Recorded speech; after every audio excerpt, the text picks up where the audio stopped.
I run a service business that sells $30 million a year, and my coaching clients have sold over $1 billion in sales following this sales process. This is how you stop losing jobs and start closing like a pro. So in this video, I'm breaking down 6 sales strategies that will help you win more jobs without competing on price and without being a pushy or sleazy salesperson. First, most people overthink sales, but I started out by training 18-year-olds how to sell. And if they can do it, you can do it. Being trained on sales by that company and then training others is what allowed me to come into the trades and grow a business so big and so fast, because I was able to bring professional sales to an industry that doesn't have professional sales training. There's just a lack of professionalism in the sales process. And if you can separate yourself from all the others and be more professional, you can win more bids. A great sales process unlocks so many benefits and opportunities within your business. First, it allows you to charge higher prices and make higher margins, which means a healthier, more profitable business. Second, it allows you to pay better labor and hire better labor. You have happier customers, people you don't have to micromanage, more reviews, and more referrals. 3, when you have a better sales process, you can afford to invest in more marketing because you are better at turning leads into sales, which means you can spend more money, you can outspend your competition, and get in front of more customers than the competition can. And then number 4, you can compensate your sales team better. When you have a better sales process, which means your salespeople generate more sales, which means you can hire better salespeople, and when you hire better salespeople, they improve the process themselves. So sales is one of the biggest leverage points that you have in your entire business, and you gotta get it right. Next, instead of winging it, use the sales process that crushes your competition. First, I wanna tell you about something called field position theory. Field position theory is this idea in sales that you start on your own goal line, and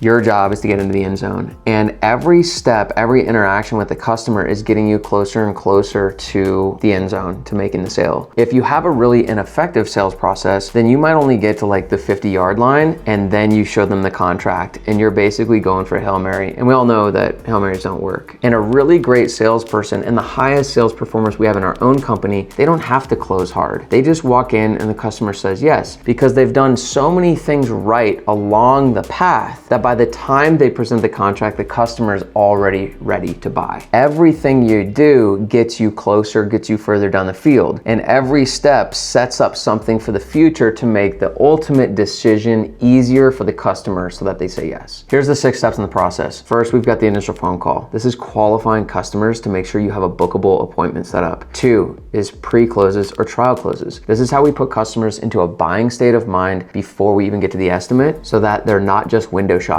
Number 3 is rapport. This is how we build trust and likability with people, because people who like you are more likely to buy from you. 4, we're gonna talk about the walkaround and the need satisfaction selling cycle. This is how we build trust, build value, and customize the proposal for the customer. Number 5 is price anchoring. It's your job as the sales professional to set the expectation for what the price is gonna be before you put it in front of the customer. There's a number of ways that we can anchor the price to set good expectations so they don't have sticker shock. And number 6, it's the close. It's how do we present the contract and then ask questions, answer questions, and work through any of their concerns without it feeling like a high pressure or sleazy sales situation. So now let's dive into each of the 6. First, we're gonna talk about rapport. Price is not the most important thing to winning a sale. Trust is. I had all these interns, I think there was 11 of them that I was training on sales, and these guys got very minimal sales training. And then they would go out and they would watch me do like 3 to 5 estimates. And I would try to train them while I'm doing those 3 to 5 estimates. And then the very next weekend, they're out there doing their own estimates. And that was about all the training they got all year. The very first weekend out, like every single one of my interns closed 50% of their estimates. We just hammered in the sales process because we knew if we just get these 3 things right, they will sell paint jobs. The first one is that you always start with rapport. And if you don't start with rapport and then you try to start with rapport later, it always falls flat. So what I always do 100% of the time is someone opens the door and say, hey, how's it going? I'm Eric, so nice to meet you. How long have you guys lived here for? Every single time, that's my first question. And then they say, oh, 5 years. Oh, where'd you move from? Oh, Boston. What'd you do in Boston? Oh, you've been here for 10 years. I mean, there's so many different ways that you can take that conversation. So that's the first thing, is we always start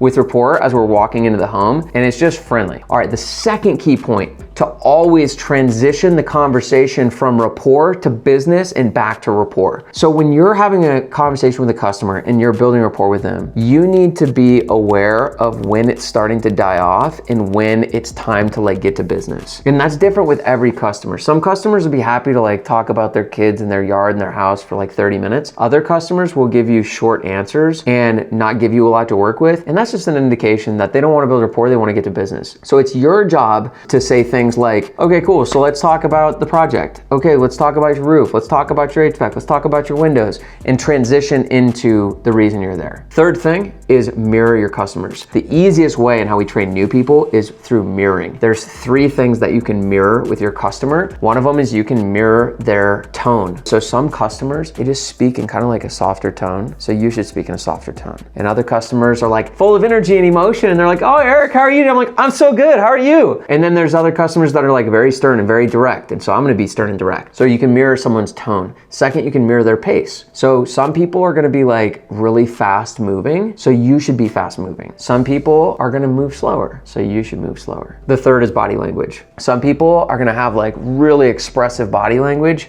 Mirror that. Your body language should get more expressive. And other people are gonna be like really calm and relaxed, and you should be calm and relaxed. There's actually a study done at Harvard that said sales professionals who implement subtle mirroring techniques see a 17% increase in their results. The point is that if you start to mirror people's pace, tone, and body language, by default, you're gonna start to sell to them the way they wanna be sold to. You're gonna communicate the way they wanna be communicated to, and it fundamentally builds trust. Next up, we've got the initial call. If you don't set up a winning appointment, you don't win. So I've got a coaching client named Nick, and he's out in North Carolina. There was this one year where Nick had a 56% sales rate.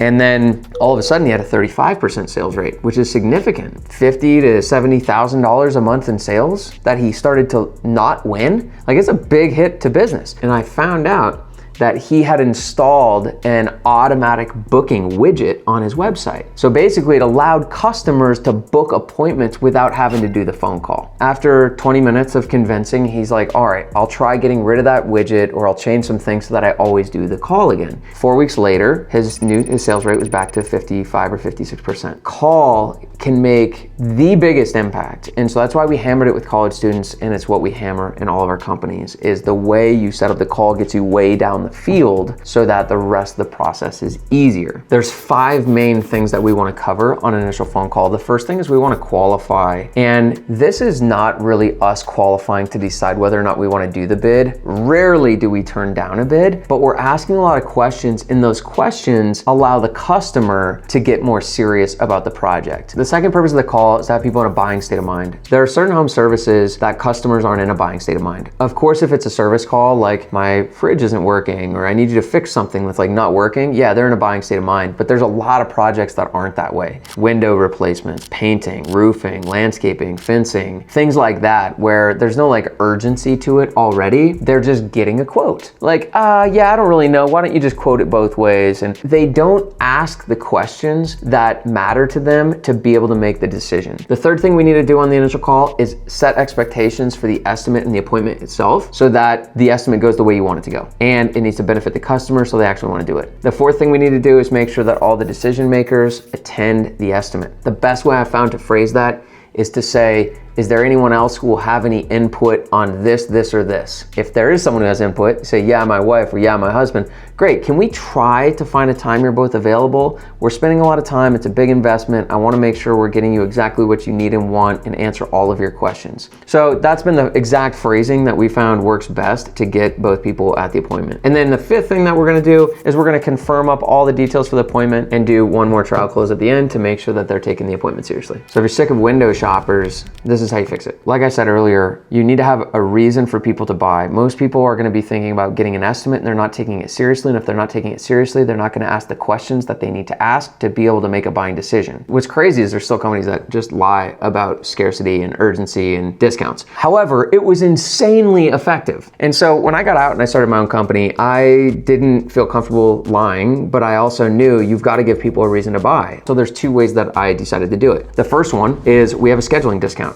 it really benefits us as a company if a customer schedules around our schedule. If I've got a spot that I need filled in 4 weeks, I say, hey, Mr. Customer, I've got a spot I need filled in 4 weeks. If you decide to work with me, would you be able to paint the 3rd week of April? Yes, cool. I'll hold on to that spot for you. And if you can take that spot, I'll give you a discount. So we literally give people a discount to fill a spot, or we'll give people a discount to just be flexible with our schedule. The second pre-close that we do is we do a transparent, like, hey, and by the way, like, if everything looks good at the appointment, if you're happy with me, happy with the project, and you're like, hey, I want to work with you, if you just decide to do it that day, I'll knock a little bit of money off because it saves me time, helps me out. I often ask my coaching clients, I said, hey, if your customers, if every single one of your customers gave you a decision right at the estimate, would that be valuable to you? They're like, yeah, that'd be valuable. I don't have to chase people and follow up, and I don't have to drive back, and I don't have to answer questions later. Like, yeah, that'd be valuable to me. I'm like, great. So give customers a little discount to do that. And that's all we're doing, so that people have a reason to make the buying decision now instead of later. And when people make those buying decisions now instead of later, they're doing it with you in person, and they're more likely to choose you. This is how you build price,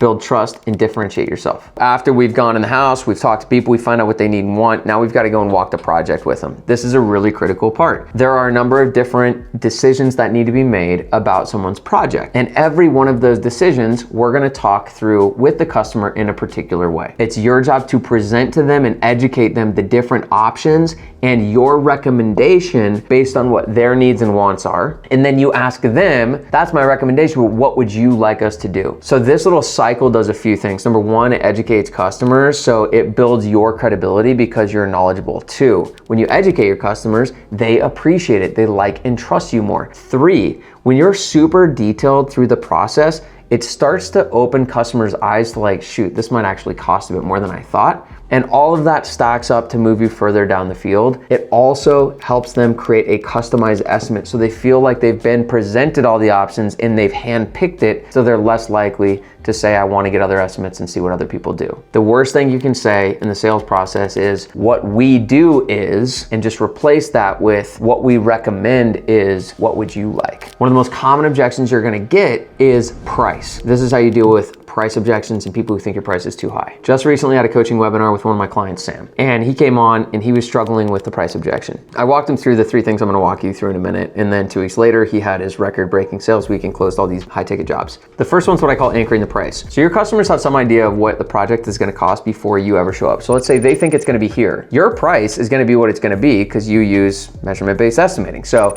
your price is going to be here. If they think it's going to be here and your price is here, you're not going to get the deal. If they think it's here and your price comes in here, you're more likely to get the deal. So we want to always make sure that our price is less than what they expect. So which thing can we influence? Can we change your price, or can we change what they expect? Well, what a lot of people do is they change the price, and that's how you build a bad business. What you need to change is what they expect the price to be before you show them a contract. You can tell customers how long the project is going to take in dollars per day. So for example, yeah, we usually do like 1,500 a day. So yeah, it'll probably take 4 days, maybe 5 days. And in their head, they'll be like 6 to 7,500. Oh shit, I thought it was going to be 4. And then they've got the whole process to justify to themselves before they see the contract. You can also just tell people when they're making options, well, that one's going to be more. We did a house just down the street, about the same size as yours. It was about $7,000, and they chose this one, and it was only $800 more. So it was about $7,800 instead. So just so you've got an idea of ballpark, which product do you think you want to use? And I'm telling them what the price is going to be before I ever show it to them, so that I can change their expectations, because you're more credible as a resource than wherever they got their price idea from. The second thing you can do is literally tell people what costs a lot of money throughout the process. Hey, just so you know, that's really time consuming. Most people don't realize how much work goes into that. And the third thing you can do to combat price objections is probably the most important, which is your own mindset. But you need to understand whatever the price of the project is for the person you're giving it to, they can afford it. I think oftentimes we're in a position where that's a lot of money to us, but you gotta understand that to whoever you're serving,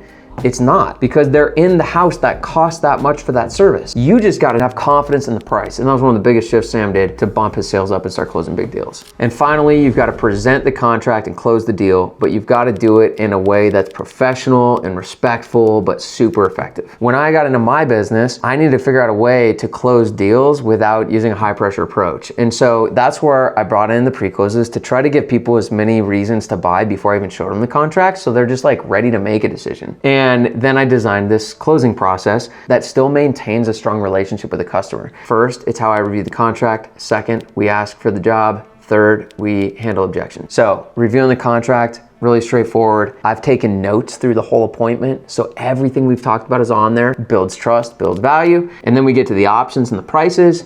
I say the 3 prices and the options, and this is with those discounts we talked about if you want to do that. And then you do your close. So that's how we run through the contract. The close is really simple. You can literally say the last price. Yeah, so option 1, option 2, option 3 prices. So which one do you want to go with? Pen down, stop talking. I don't care what you say whatever you're most comfortable with. The most important thing is that you put your pen down or whatever and you stop talking. So now we move into the third part of the close, which is they're gonna give you a response. Usually I like to sit there and just like let them think. You can see if they're just reading it over, just like chill out, let them check it out, let them think, let them process. And then they're gonna say one of 3 things. Okay, let's do it. That's the easiest one. Second thing they might do is ask you a question. So Eric, what's the difference again between that product and that product? If they ask you a question, you answer the question as succinctly as possible, and then you close again. That one has longer warranty and costs a little bit more. Okay, cool. Is that the option you think you're leaning towards? Cool. You want to do it? And I can close again. All right, the third thing that can happen is they can give you an objection. Objection is usually some version of a no. Hey, this is really great, Eric. We're gonna get other estimates. Eric, this is really great. The price is a little more than we thought. Eric, it's really great. We're gonna think about it. Here's how we handle that. Same process every single time. I say, oh yeah, cool, no problem at all. So I just validate that so I'm not immediately closing on them again. Is it cool if I just ask you a few quick questions before I go? Oh yeah, of course.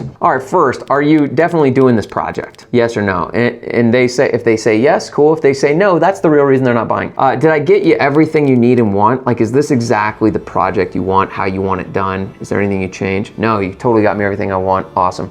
3, are you comfortable with me? Do you trust me and our company to deliver on this for you? Yes. Okay, great. Is the price about what you were expecting? If any of those questions are a no, that's the real reason they're not buying. But if you get a yes to all those, then you could say, just out of curiosity, what are you looking for in the other estimate then? And then we just circle back and we set up a follow-up. So if they don't sign today, we go through the 4 questions. Cool. So John, I'll tell you what I'll do, man.